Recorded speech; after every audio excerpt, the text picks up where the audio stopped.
The scent of time clung to Elara Vance's hands, a dry, sweet perfume of decaying paper, brittle leather, and forgotten ink. In the hushed sanctuary of her Boston workshop, surrounded by the silent ghosts of centuries past, she was a surgeon of stories. Her slender fingers, stained with the dust of ages, moved with a reverent precision, tracing the fractured spine of a 17th-century folio. At 24, she found more solace in these fragile relics than in the company of the living. Each repaired page, each reinforced binding was a small act of defiance against the chaos of the world outside, a world from which she had long ago retreated.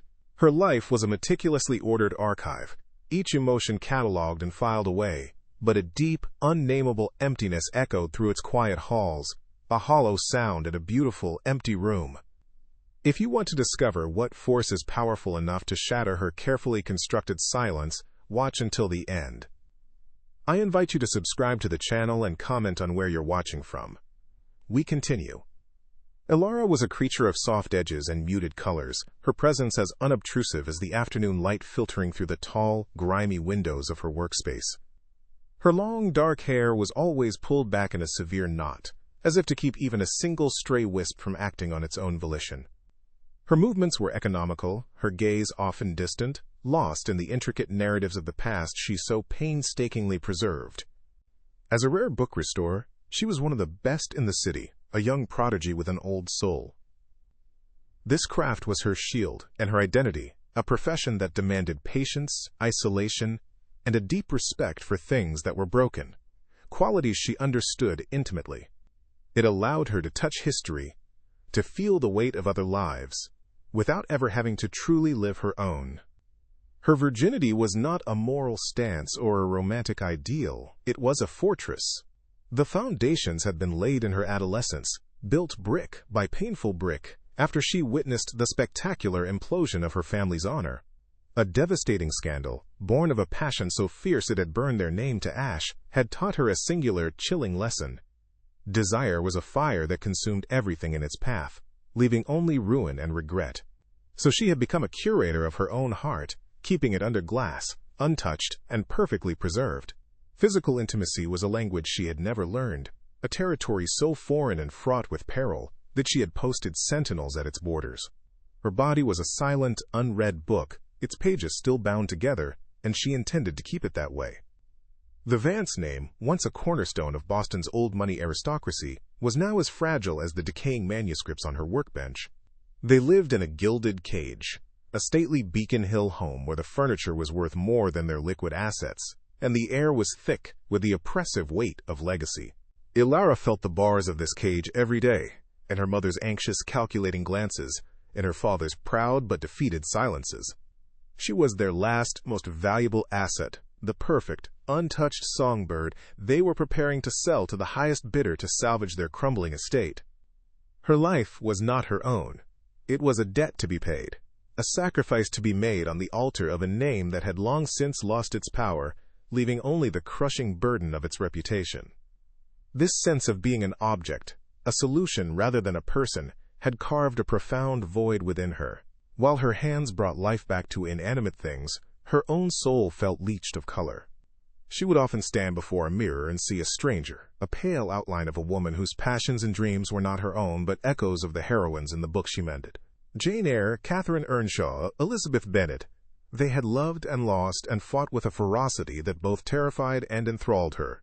Their paper worlds felt more real, more vibrant, than the suffocating reality of her own existence. She was a spectator to life, watching from behind a wall of duty and fear, wondering if she would ever feel the burning intensity she so often read about. The pressure was a constant low hum beneath the surface of their quiet, dignified poverty. It was in the way her mother would gently touch a pearl necklace, her eyes lingering on its value rather than its beauty.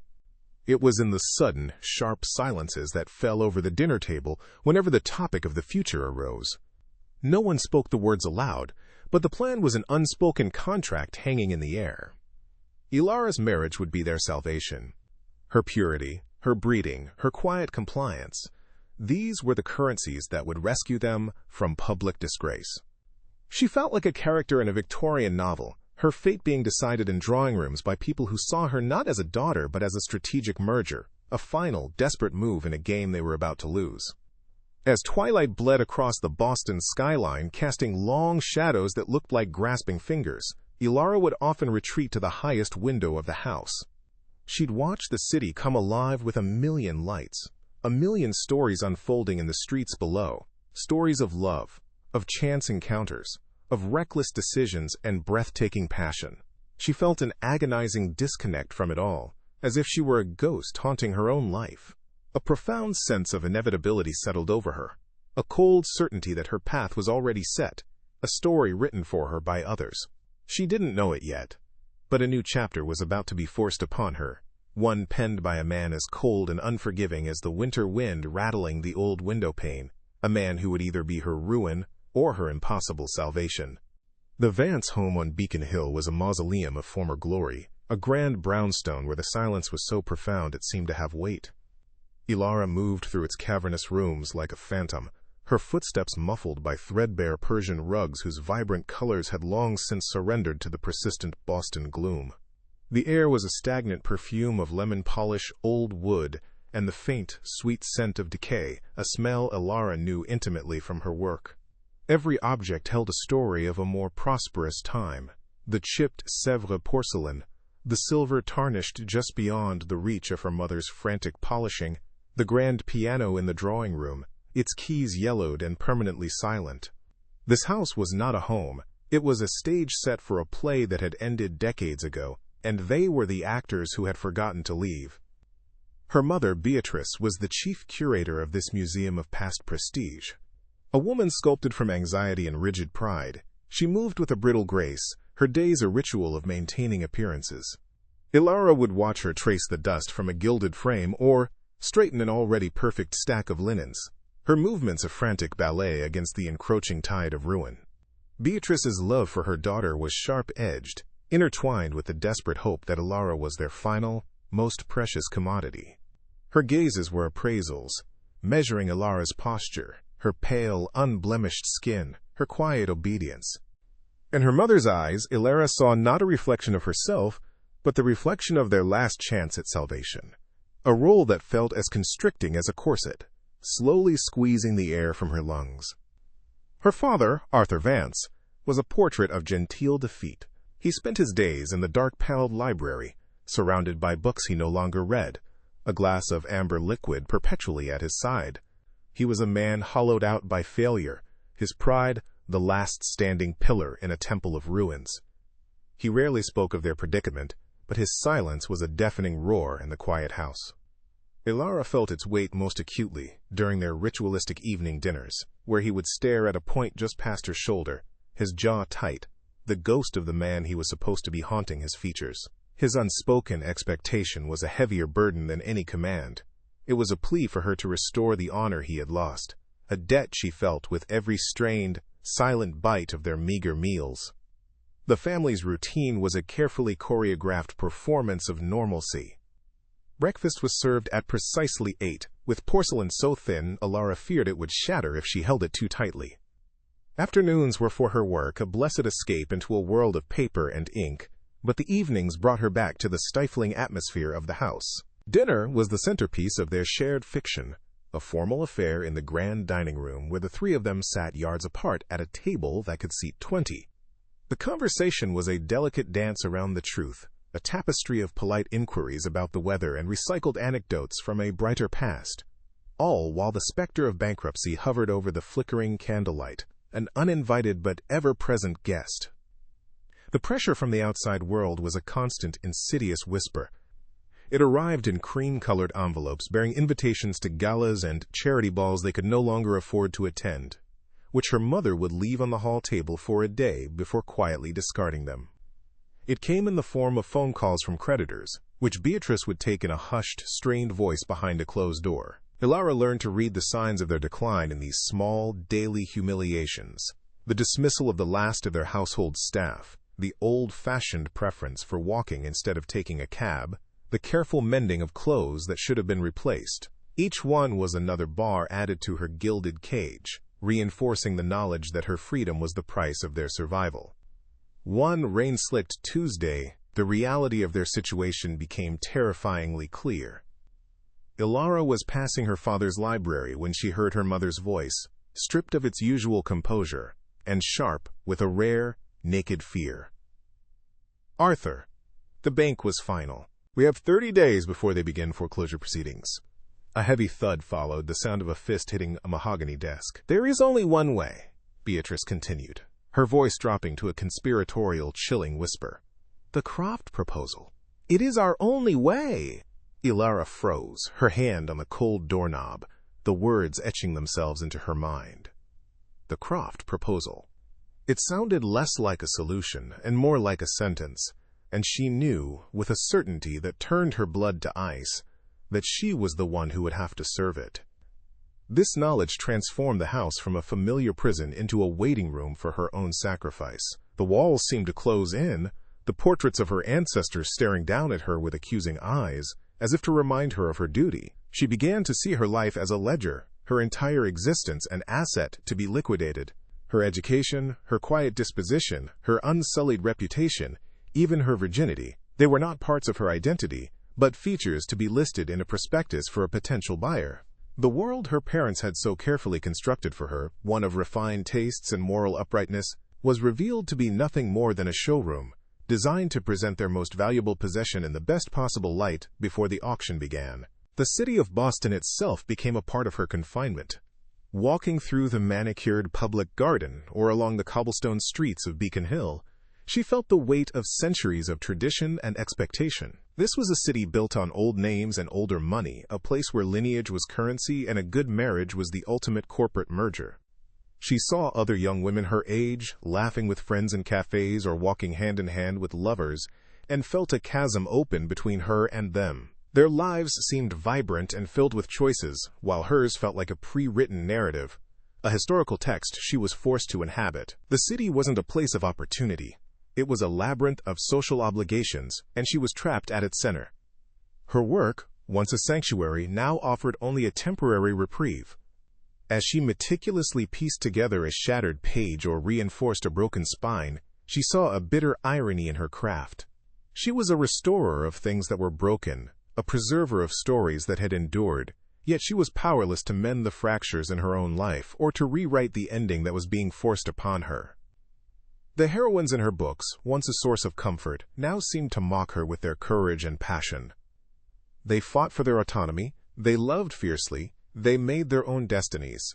Ilara would close a beautifully restored volume, the scent of old paper and fresh glue on her fingers, and the silence of her workshop would be filled with a single agonizing question. Why was she not allowed to be the author of her own story? The days bled into one another, each one bringing her closer to an unknown fate tied to a man she had never met. The name Croft echoed in the silence of the house, a promise of salvation for her parents and a symbol of damnation for her. Ilara began to feel like a character in a Gothic novel, a maiden in a decaying castle being prepared for a union with a mysterious, powerful lord. A deep, cold dread settled in her soul, a fear not of the man himself, but of what she would become in his possession. Another beautiful, priceless object in a collection, her inner fire extinguished, her story ending before it ever truly had a chance to begin. The cage was locked, the price had been set, and she was simply waiting for the buyer to come and claim his property. Julian Croft was not a man who arrived. He was an event that occurred. His name had been spoken in the Vance household for a week, a low, reverent whisper from Beatrice, a guttural clearing of the throat from Arthur. To Ilara, the name was a harbinger, the sound of a closing lock on her gilded cage. On the day of his visit, the house was scrubbed into a state of frantic, fragile perfection. Beatrice had arranged a vase of pale, scentless lilies on the mantelpiece, their funereal beauty a perfect mirror of Ilara's mood. She was instructed to wear a simple navy dress, a garment chosen to signal modesty, breeding, and a distinct lack of personality. As she waited in the silent drawing room, the ticking of the grandfather clock in the hall sounded like a countdown to her own diminishment, each second a grain of sand falling in the hourglass of her freedom. The city knew Julian Croft as the architect. He was a titan of the tech world, a phantom who had emerged from obscurity with a fortune so vast it was almost mythological. The financial papers wrote of his ruthless genius, his ability to construct digital empires and dismantle competitors with cold, surgical precision. Society pages whispered of his reclusiveness, his stark, modernist mansion on the waterfront that was more fortress than home, and his complete disinterest in the social rituals of the elite, whose circles he could now effortlessly command. There were no stories of lovers, no mentions of family. He was a man forged in an unknown fire, a self-made deity of commerce who seemed to have no past and no heart, only an insatiable appetite for acquisition. Ilara pictured him not as a man, but as a force, a storm gathering on the horizon, promising to shatter her world of quiet, ordered decay. When his car appeared, it was a slash of obsidian against the faded brick of Beacon Hill. It moved with a silent, predatory grace, its engine a barely audible hum that seemed to absorb the sounds of the city around it. Allura watched from an upstairs window as a chauffeur opened the door, and Julian Croft emerged. He was taller than she had imagined, his frame lean and powerful beneath a bespoke charcoal suit that looked more like armor than clothing. He didn't glance at the house's crumbling facade or the overgrown ivy. His focus was singular, his movements economical and devoid of hesitation. He walked toward the front door with the unshakable confidence of a man who believes the world is his to own and for whom this house and everything in it was merely the next item on a long list of assets to be claimed. The air in the drawing room grew thin and sharp with his presence. Her parents, usually so composed, seemed to shrink, their practiced gentility no match for the raw power that radiated from him. Julian Croft did not sit. He stood by the cold fireplace, a figure of stark modernity against the room's faded, rococo elegance. His face was a collection of hard lines and sharp angles, his dark hair cut with military precision, but it was his eyes that held Allura captive. They were a pale glacial gray, and as they swept the room, they weren't seeing, they were inventorying. He registered the tarnished silver, the threadbare rug, the desperate hope in her parents' faces. Then, his gaze found her. It was not the look of a suitor, nor even of a predator. It was the focused, unnervingly impersonal gaze of a collector examining a rare, flawless, and potentially fragile acquisition. For a long-stretched moment, the world narrowed to the space between them. Under that clinical inspection, Allura felt a strange, dual sensation. She was an object, a porcelain doll being appraised for cracks, her value calculated in his silent, formidable mind. Yet simultaneously, she felt seen in a way that was terrifyingly profound. He seemed to look past the navy dress, past her carefully blank expression, and into the tightly locked archive of her soul. A spark of defiance, cold and sharp, ignited within her. She refused to be just another line item on his ledger. She held his gaze, her chin lifted almost imperceptibly, her silence a shield against his overwhelming presence. It was the first battle in a war she didn't even understand, a silent clash of wills in a room thick with the scent of lilies and desperation. He broke the silence, his voice a low baritone that was as controlled and devoid of inflection as the rest of him. He ignored her parents completely, his attention fixed solely on her. "Miss Vance," he began, the words precise and clipped. "I've been made aware of your particular expertise." There was no preamble, no polite inquiry. "They say you have a unique talent for resuscitating the past, for making broken things whole again." The statement hung in the air, a subtle, deliberate challenge. It was a clear acknowledgement of her craft, but beneath it, Allura heard an echo of something else, a hint of his own brokenness, a deep, resonant wound that he kept hidden behind a fortress of wealth and power. For the first time, a flicker of something other than fear, a dangerous, unwelcome curiosity, took root within her. "I own a library," he continued, his tone shifting to that of a man outlining the terms of a contract. "A collection of significant historical and personal value. It has been neglected." He paused, his gaze never leaving hers.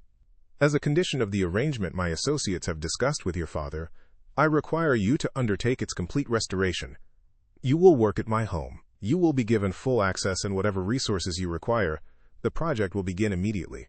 It wasn't a request. It was a decree. He was not inviting her into his world. He was annexing a piece of hers, making her talent, her sanctuary a part of their transaction. He was buying her, and he was ensuring she knew that her skills were now his property as well. Beatrice's sharp intake of breath was the only sound in the room. Ilara could feel her mother's elation, a palpable wave of relief that was suffocating. But Ilara saw the cage he was building for her, more intricate and inescapable than the one she already inhabited. This library, his private world, would be her new prison. He was giving her a task that spoke to the core of her identity, yet he was doing it to bind her to him. The cruelty of it was as breathtaking as his power. He was not just a brute. He was intelligent, strategic. He understood that to control her, he needed to control the one thing that gave her solace. Her hands, which had only ever served the silent stories of the past, would now be forced to serve the man who intended to own her future. She finally broke her silence, her voice emerging quieter than she intended, yet clear and steady in the tense room. She did not look to her parents for permission. Her gaze remained locked with Julian's. "I would need to see the collection first," she said, the words a small, desperate bid for agency. "I cannot agree to a restoration project without assessing the scope of the damage and the needs of the volumes myself." She was not refusing, but she was not capitulating either. She was asserting her professionalism, her identity as a restorer, a small piece of ground she refused to cede. It was a fragile shield, but it was hers. She was framing his command as a professional consultation, a pathetic but necessary attempt to maintain a shred of her own authority in the face of his absolute power. A flicker of something unreadable passed through Julian Croft's glacial eyes. Not annoyance, but perhaps a sliver of surprise, or even respect. He gave a single, sharp nod. "Acceptable," he stated. "My driver will collect you tomorrow morning at 9. And with that, he turned and walked out of the room, leaving a vacuum in his wake. As the front door closed with a heavy, final thud, Beatrice let out a trembling sigh of triumph. But Ilara felt no relief. She felt the cold touch of a premonition. She had just agreed to step into the heart of the labyrinth, to meet the Minotaur in his lair. The scent of old paper and decaying leather, once her greatest comfort, now seemed like the scent of her own impending doom, inextricably linked to the cold, magnetic presence of the man who was about to become her keeper. Julian Croft's library was a cathedral of silence and shadows, a stark contrast to the sun-bleached modernism of the rest of his waterfront mansion.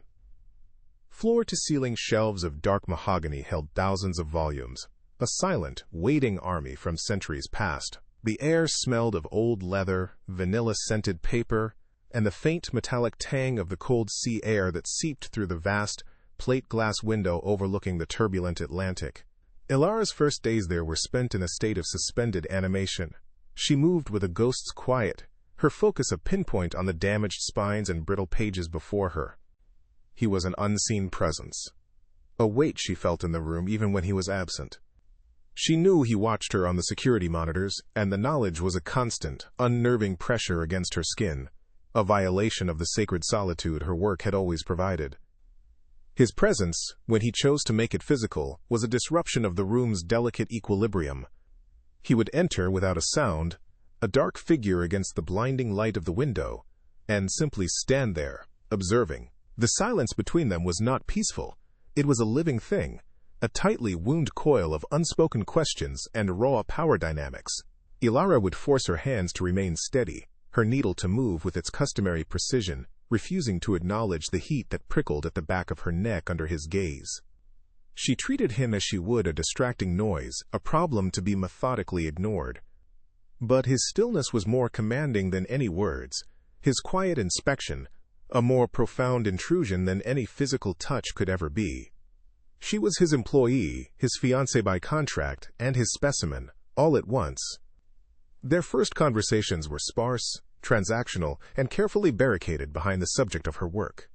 He would inquire about the chemical composition of a particular adhesive, or the historical context of a watermark, his questions sharp and intelligent. He was not a dilettante. He knew his collection intimately. Ilara answered with a cool professionalism that was her last remaining armor. She explained the delicate process of repairing a worm-eaten page, the art of matching period-appropriate thread for a new binding. These exchanges were intellectual duels. a way for them to circle each other, to test the boundaries of their strange arrangement. Each fact she provided was a small assertion of her own worth beyond the contract, a reminder that she was a master of her craft, not just a pawn in his financial game. The tension began to shift during the second week. While reaching for a book on a high shelf, her fingers brushed against his as he moved to retrieve it for her. The contact was fleeting, accidental, yet it sent a jolt of pure electricity through her body, a shocking, unfamiliar current that made her gasp. She pulled her hand back as if burned, her heart hammering against her ribs. He froze for a fraction of a second, his glacial gray eyes locking onto hers, and in their depths she saw a flicker of something other than cold command, a brief, unguarded flare of surprise, of awareness. The air between them thickened, suddenly charged with a new and terrifying language, one her body understood even if her mind refused to translate it. The library's silence was no longer empty. It was now filled with the echo of that single incendiary touch. She began to see the man behind the myth in the books themselves. This was not the collection of a man trying to purchase a history. It was the archive of a soul. The volumes were not chosen for their monetary value alone, but for their content. There was a preponderance of stories about orphans, about outcasts who built empires, about love that was a form of beautiful, destructive warfare. She found a worn volume of Dickens, its margins filled with faint, pencil-written notes in a youthful, angry scrawl. She found a collection of poems by Emily Dickinson, a single line underlined in red ink. My life had stood a loaded gun. These were not acquisitions, they were confessions. The library was his only confidant, and she, its restorer, was becoming an unwilling priestess in his silent confessional. This dawning realization was a dangerous thing.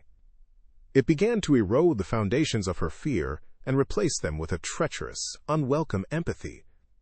The Julian Croft who stood in judgment of her work was a monster of control and power, but the boy who had underlined that furious, desperate line of poetry was someone else entirely. He was someone broken, someone who understood what it was to be a weapon waiting for a purpose.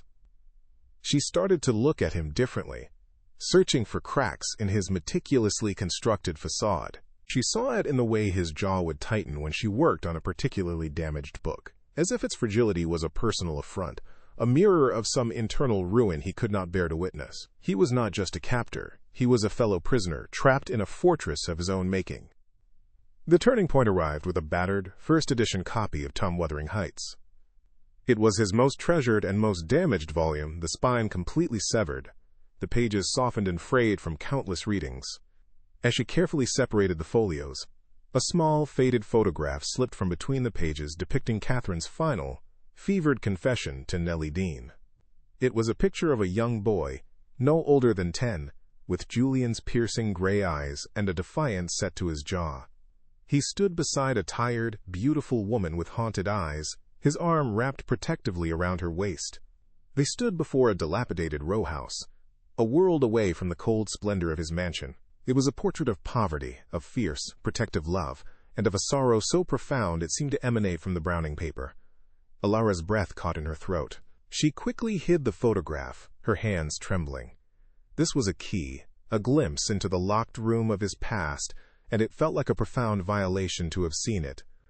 For 2 days, she said nothing, the secret of the photograph a burning weight in her chest. The book lay on her workbench, its story of obsessive, destructive love a stark parallel to the image she now held in her mind.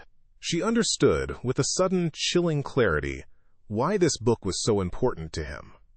It wasn't just a story, it was his history, his gospel. To love in his world was to be Heathcliff, to be consumed, to destroy and be destroyed by the very thing you craved most. It was a lesson he had learned early and had never forgotten. Finally, she could bear the silence no longer. As he stood watching her work that evening, she didn't look up from the page she was mending. "It's a brutal book," she said, her voice soft but clear in the cavernous room. "It argues that love is a sickness, a form of madness from which no one truly recovers, that it's better to be a ghost haunting the moors than to live without it." She paused, her needle poised over the torn paper. I wonder if the person who read this book so many times believed that. She did not mention the photograph. She did not have to. She was speaking directly to the boy with the defiant eyes, the boy who had learned that passion leads only to ruin, the very same lesson she had learned herself. For the first time since she had met him, Julian Croft was completely still. The air crackled, the silence stretching into an eternity. He did not move, did not speak, but she felt the shift in him, a seismic tremor beneath the frozen surface. When she finally dared to look up, his mask was gone. In his eyes, she saw not the cold billionaire, but the haunted boy from the photograph. There was a flicker of raw, authentic pain, a vulnerability so stark and profound it stole her breath. It was a look of utter desolation, of a wound carved so deep it had become a part of his very architecture. In that single, unguarded moment, her perception of him shattered completely, and the fear she had nurtured for weeks was consumed by a wave of something far more terrifying, a deep, aching, and utterly impossible connection. After that night, everything changed. The invisible wall between them had been breached, and they were left standing in the rubble, exposed. His visits to the library became more frequent, his silences less about observation and more about a shared, unspoken understanding. He would sometimes bring her a cup of tea, placing it on her workbench without a word. The simple gesture, a concession so profound it felt more intimate than a kiss. He started talking to her, not about books, but about the world. His cynical, brilliant observations on politics, art, and human nature. He was drawing her in, and she was letting him, her carefully constructed defenses crumbling one by one under the weight of his unexpected humanity. Her own body became a traitor. The fortress she had built around her sensuality, the one that had kept her safe and untouched for 24 years, was now under siege from within. The scent of his cologne, a clean, sharp fragrance of cedar and bergamot, would linger in the air long after he left the room, and she would find herself breathing it in, a guilty, secret pleasure. The low timbre of his voice would vibrate through her, settling deep in her bones. She began to dream of him, fragmented, feverish dreams of his hands, his eyes, the coldness of his skin turning to heat beneath her touch. She was horrified by the intensity of this burgeoning desire, a monstrous, beautiful thing that was awakening inside her and demanding to be acknowledged. The dilemma became a constant, agonizing hum in her mind. Every moment of connection with Julian was a betrayal of the vow she had made to herself. He was the architect of her gilded cage, the man who was buying her to secure his legacy. To feel anything for him was to capitulate, to surrender her last shred of autonomy. Yet he was also the only person who had ever truly seen her. He saw past the quiet, compliant Vance daughter and engaged with the mind, the skill, and the hidden fire within her. He challenged her, he provoked her, and he listened to her.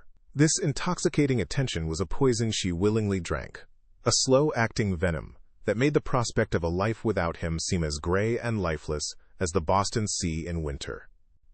She was caught between two impossible futures. One was the life her parents had chosen for her, a loveless, transactional marriage that would save them from ruin, but condemn her to a life as a beautiful object, her soul slowly suffocating in luxury.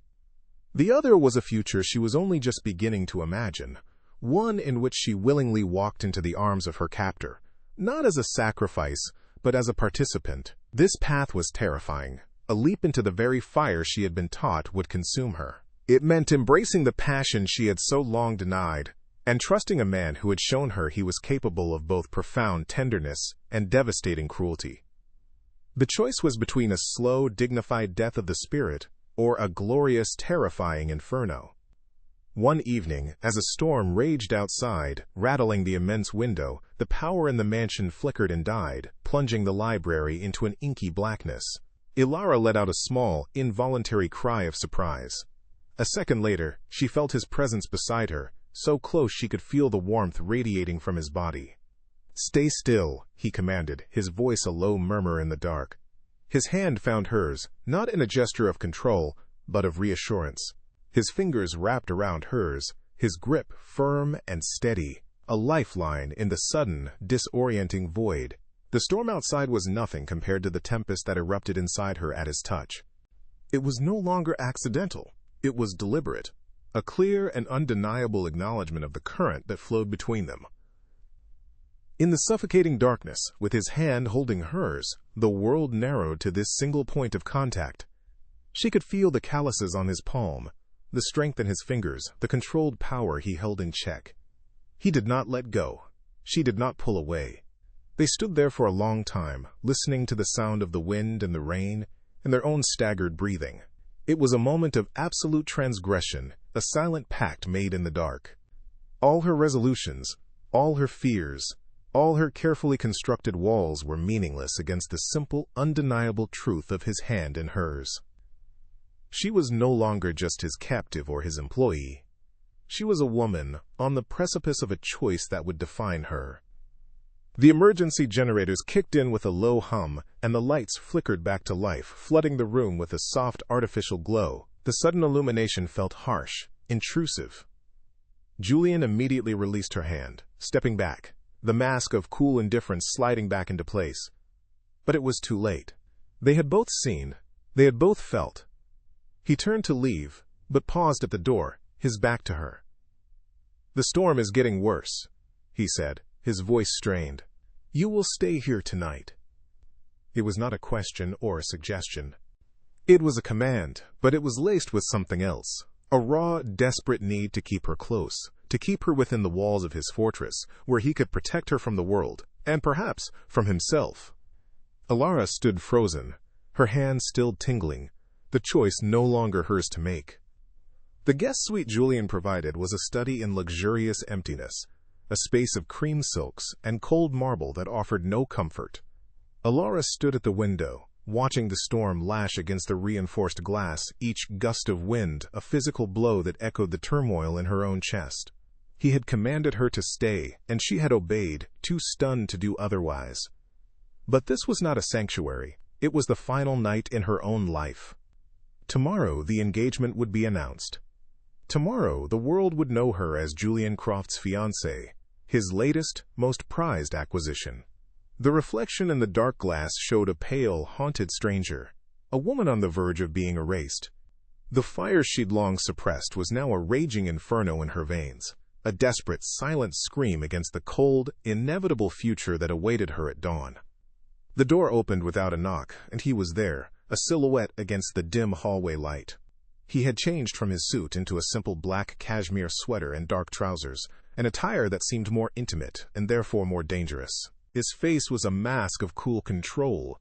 The brief vulnerability she had witnessed in the library sealed away once more behind a wall of glacial indifference. He didn't approach her but stood near the door, his presence sucking the air from the vast room. "We should discuss the terms," he said, his voice flat, devoid of any emotion. "There are expectations, both public and private, that must be clearly defined before tomorrow's announcement. It is better to eliminate any potential for misunderstanding." He was not a suitor. He was a CEO outlining the parameters of a merger, and she was the company being acquired. He began to speak, his words precise and cutting, each one a nail in the coffin of her hope. Their marriage would be a partnership in name only. They would maintain separate bedrooms, except when necessary for the production of an heir. Her public role would be to embody the quiet, elegant grace the Vance name represented, to host his functions, and to stand by his side as a flawless, silent testament to his power. He spoke of trust funds and legal clauses, of appearances and obligations, mapping out a life of gilded servitude with the dispassionate air of an architect designing a beautiful, functional prison. Alara listened, her body growing colder with each syllable, the fire inside her turning to ice. This was her reality, to be a ghost in his house, a womb for his legacy, and a beautiful, empty vessel for the rest of her days. A tremor started in her hands, a violent, uncontrollable shudder that traveled up her arms and into her very core. It was the physical manifestation of her soul's rebellion. He was still speaking, but the sound of his voice had become a dull, meaningless drone. She turned from the window, her eyes, wide and luminous with a terrifying clarity, fixing on his. The compliant, quiet girl her parents had raised, the timid restorer who hid in the past, was gone. In her place stood someone else, a woman pushed to the absolute edge of her endurance. She took a single, unsteady step toward him, and he finally fell silent, his eyes narrowing as he registered the profound shift in her, the dangerous light that had ignited in her gaze. The silence in the room was suddenly absolute, charged with the energy of a lightning strike about to happen. "Stop," she whispered, the word a fragile, broken thing, yet it carried the force of a lifetime of repression. He watched her, his stillness that of a predator assessing an unexpected threat. She took another step, her hands now clenched into fists at her sides. "You can buy my family's name. You can buy my time and my obedience. You can put me in this house and command me to stay." Her voice grew stronger, laced with a tremor that was no longer fear, but a raw, unbridled fury of the spirit. She stopped just a few feet from him, close enough to see the flicker of surprise in his cold, gray eyes. "But you don't know what you've purchased." Then came the confession, the words torn from the deepest, most secret part of her. "I'm cold on the outside, but inside I'm on fire." It was not a seduction. It was a raw, desperate plea to be seen, a confession of the vibrant, passionate soul suffocating beneath layers of duty and fear. It was a challenge, an act of defiance that laid her completely bare. For a long, suspended moment, Julian did not move. He simply stared at her, and in the space of that stare, his entire fortress of control crumbled to dust. The cold billionaire, the ruthless architect, vanished. In his eyes, she saw not shock, but a devastating, mirrored recognition. He saw his own carefully buried inferno reflected in hers. He saw the same loneliness, the same desperate yearning for something real in a world of transactions. He was not looking at an asset. He was looking at the only other person in the world who understood the agony of being a loaded gun, of living a life that had never truly been fired. He closed the distance between them in a single, fluid motion. His hand came up, not to strike or to restrain, but to touch her face with a reverence that stole her breath. His fingers, usually so steady and commanding, trembled as they traced the line of her jaw. It was the touch of a man starving, a man who had forgotten the feel of human warmth. He looked at her as if she were a miracle, a page from a lost manuscript he never thought he would find. "Ilara." He breathed, her name a sound of both pain and salvation on his lips. It was the first time he had said it with anything other than cool formality.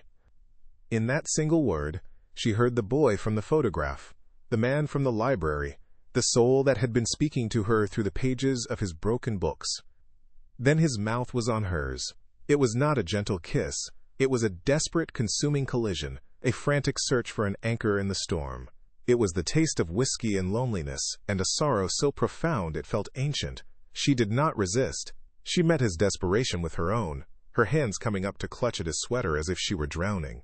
All the fear, all the hesitation, all the years of self-denial were incinerated in the searing heat of that single, transgressive act. It was a kiss that broke every rule she had ever lived by, shattering the foundations of her fortress and leaving her utterly, terrifyingly exposed. The storm outside broke with a deafening crash of thunder, a violent elemental scream that perfectly mirrored the silent, cataclysmic explosion happening within the four walls of the room. He lifted her into his arms as if she weighed nothing, his movements urgent, desperate, and carried her to the bed. The act that followed was not one of possession, but of mutual surrender. As he undressed her, his touch was not that of a master, but of a worshipper, his gaze tracing the lines of her body as if he were reading a sacred text for the first time. For Ilara, the release was so profound it was painful. It was the unbinding of a book that had been sealed for a lifetime, its pages finally open to the light. Every touch was a revelation, every whispered word a line of forbidden poetry. She was not an object being taken. She was a story being told. And in his fierce, almost reverent tenderness, she felt the full, devastating weight of his own vulnerability, his own desperate need to be made whole. Afterward, they lay tangled in the silk sheets, the storm outside having quieted to a gentle rain. The silence in the room was no longer empty or tense. It was filled with the weight of what had passed between them. He did not pull away. He held her close, his arm a heavy, protective bar across her waist, his face buried in her hair. She could feel the slow, steady beat of his heart against her back, a rhythm that was both calming and terrifying. Nothing was solved. The contract still existed, the world still waited outside the door. But in this one, stolen night, they had transgressed against their own carefully constructed prisons. He was no longer just her captor, and she was no longer his pristine acquisition. They were two broken, burning souls who had found a moment of impossible solace in the heart of the inferno. The dawn that broke over the Atlantic was pale and merciless, a clinical white light that stripped the night of all its feverish magic. Ilara awoke to an aching emptiness beside her in the vast, cold bed. Julian was gone. The only evidence he had been there at all was the faint, masculine scent of cedar on the pillow, and the profound, echoing silence of the room. The silk sheets felt like a shroud, and the luxurious suite, which had briefly been a crucible of impossible connection, was once again a cage, its bars now gilded with the memory of her own surrender. A wave of shame, so potent it was nauseating, washed over her. She had not been taken, she had participated, willingly and fiercely. She had met his fire with her own, and now, in the cold light of day, she feared she had allowed herself to be utterly consumed, leaving nothing but ash. She found a single folded note on the marble nightstand, his name not signed, his handwriting a sharp, controlled script that betrayed none of the desperate tremor she had felt in his touch. The note was brutally concise. It confirmed that the legal agreements would be finalized and delivered to her father by noon. It stated that a car would be ready to take her home at her convenience. It ended with a single devastating sentence. Last night was a regrettable loss of control. It will not happen again. Each word was a perfectly aimed blow, designed to re-establish the distance between them, to reduce their cataclysmic union to a mere contractual error, a line item to be corrected. He was erasing the intimacy, locking it away, and in doing so, he was attempting to lock her away too, back inside the perfect, untouched doll he had intended to purchase. A new feeling, sharper and more painful than shame, tore through her. Humiliation. He had seen the fire inside her, and he had recoiled in disgust. He had taken her virginity and deemed it a regrettable mistake. She dressed with trembling, clumsy fingers, her own clothes feeling foreign on her new skin. Every nerve in her body was screaming. The woman who had left the Vance house yesterday was gone forever, replaced by this raw, exposed creature who had tasted a freedom so absolute it felt like a form of self-destruction. She couldn't stay here. She couldn't bear to see him, to face the glacial mask he would surely be wearing. Slipping out of the room, she moved like a thief through the silent, opulent corridors of his fortress, not fleeing him, but fleeing the terrifying, powerful, and now deeply wounded woman he had awakened within her. The return to Beacon Hill was a journey back in time, to a world of oppressive silence and genteel decay. The air in the Vance home was thick with the scent of lemon polish and her mother's anxious anticipation. Beatrice was waiting in the foyer, her face a mask of strained composure. But the moment she saw Ilara, the mask cracked. She saw not the triumphant fiancé, but a daughter who looked haunted, her eyes too wide, a faint bruise of a kiss still visible on her throat if one looked closely enough. Beatrice's gaze was not one of concern, but of sharp, terrified calculation. "What happened?" she demanded, her voice a low, furious hiss. "Ilara, what did you do? Don't you dare tell me you have jeopardized this. After everything we have sacrificed, don't you dare." The accusation was clear. Ilara's body, her heart, were not her own. They were family assets, and she had been reckless with the investment. The ensuing confrontation was a quiet, brutal evisceration. In the formal drawing room, surrounded by the ghosts of their ancestors, Beatrice stripped Ilara of any hope for comfort or understanding. She spoke of duty, of legacy, of the public disgrace Ilara's recklessness could bring upon them. She did not ask if Ilara was hurt or afraid. She only asked if the agreement was secure. Ilara stood silent, absorbing the verbal blows, and a profound, chilling realization settled over her. She was utterly alone. Her mother's love was conditional, her father's pride was a burden, and the man who had held her through the storm had dismissed their connection as a mistake. She had traded one cage for another, and found herself with no sanctuary at all. The fire inside her, which had burned so brightly, now felt like a dangerous liability, a secret she had to hide from everyone. most of all herself. Meanwhile, in his glass-walled office overlooking the churning gray sea, Julian Croft was methodically destroying his own sanctuary. He swept a row of priceless artifacts from his desk with a single violent motion, the sound of shattering porcelain, a poor echo of the chaos raging within him. The control he had cultivated his entire life was gone, obliterated by a quiet girl with the scent of old paper on her skin. She had done the one thing he had never allowed. She had made him feel. The night with her had not been a loss of control. It had been a terrifying moment of absolute truth, a glimpse of a life where he was not a fortress, but a man. That vulnerability was a weakness he could not afford. The boy from the faded photograph, the one who had learned that love leads only to abandonment and ruin, was screaming at him to rebuild the walls, to push her away before she could destroy him completely. The cold note he had left her was an act of self-preservation, a desperate, cruel attempt to save himself from the hope she represented. Days bled into a week of suffocating silence.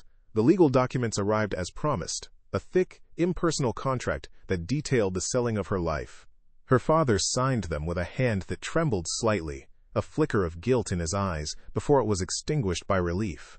The engagement was announced in the society pages, a sterile paragraph celebrating the union of new power and old prestige. To the world, Alara Vance was the luckiest woman in Boston. But in the solitude of her workshop, she felt like a ghost. She tried to lose herself in her work, but the familiar scent of leather and ink now reminded her of him.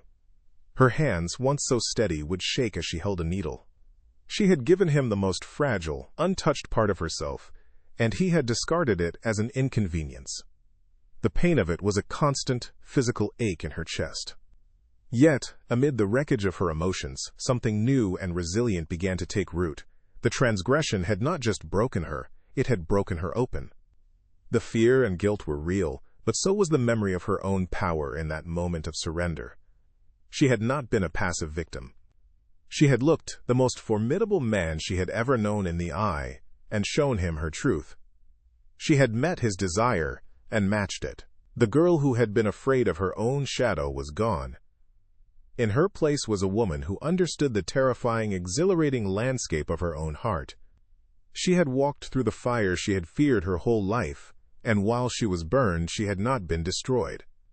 A quiet, unshakable strength began to coalesce within her, a resolve forged in humiliation and solitude. She found herself drawn back to the battered copy of Wuthering Heights.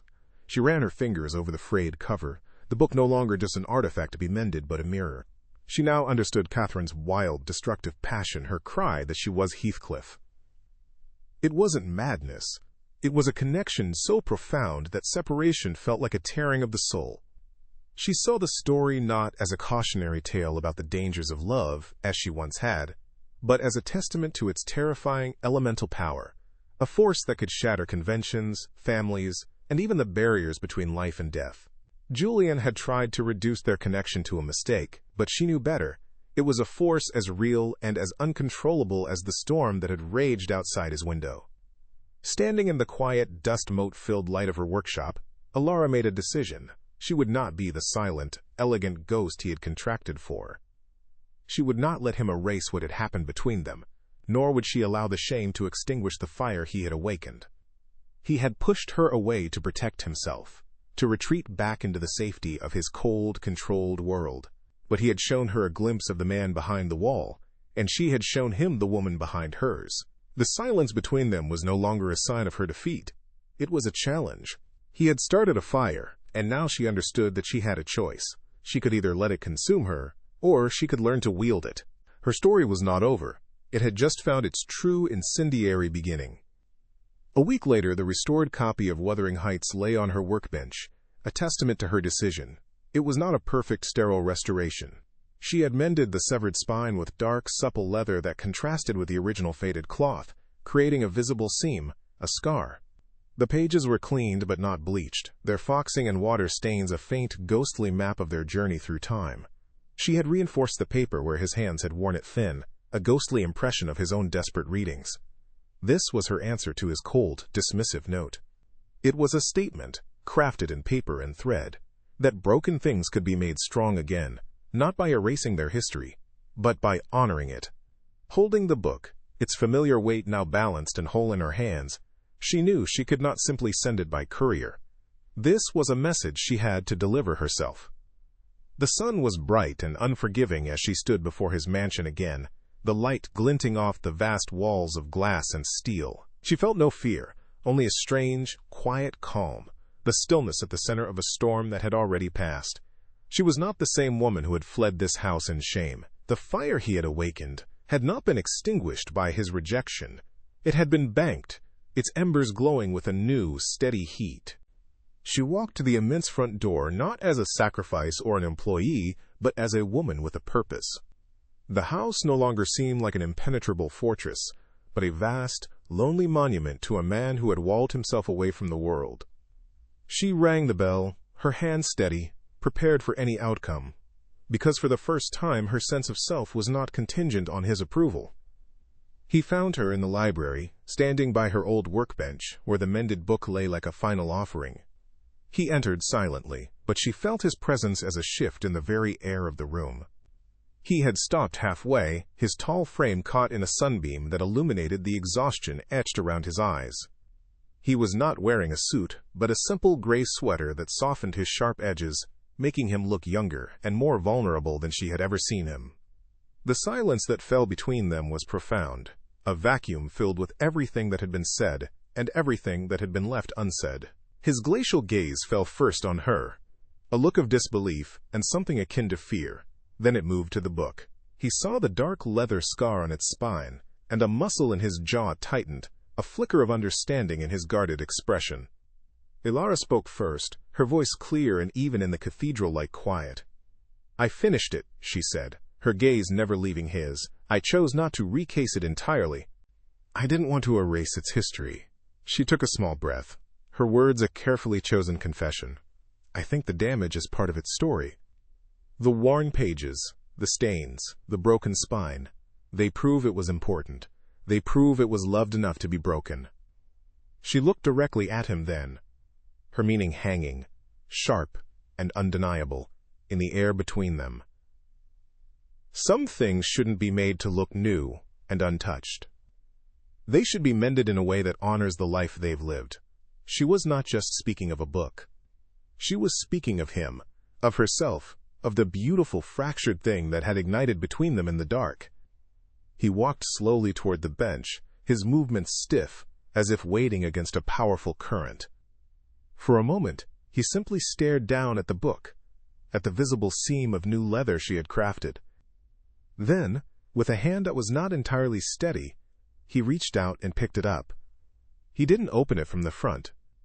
He turned it over, his thumb finding the familiar indentation of a specific section, opening it directly to the pages depicting Catherine's confession.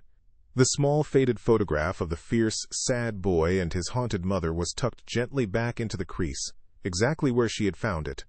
He looked from the picture of his younger self to her face, and his mask of control finally, irrevocably shattered. In his eyes, she saw a tidal wave of regret, of loneliness, and of a devastating, terrifying hope. "Ilara," he whispered, and her name was the sound of a lock rusting open. He took a single, difficult step toward her, closing the last of the distance. He didn't touch her. He just stood there, the restored book held between them, a bridge across the chasm of their pain and fear. The future was a blank, unwritten page. The contracts, their families, the weight of their separate worlds, all of it still existed just outside the library doors. But in that moment, none of it mattered. They were no longer the captor and the captive, the billionaire and the acquisition. They were two scarred histories, two burning pages, who had found in each other the possibility of a new chapter. If you want to believe that this is where their real story begins, I invite you to subscribe to our channel, to like and share this story, and to comment with what you hope happens next.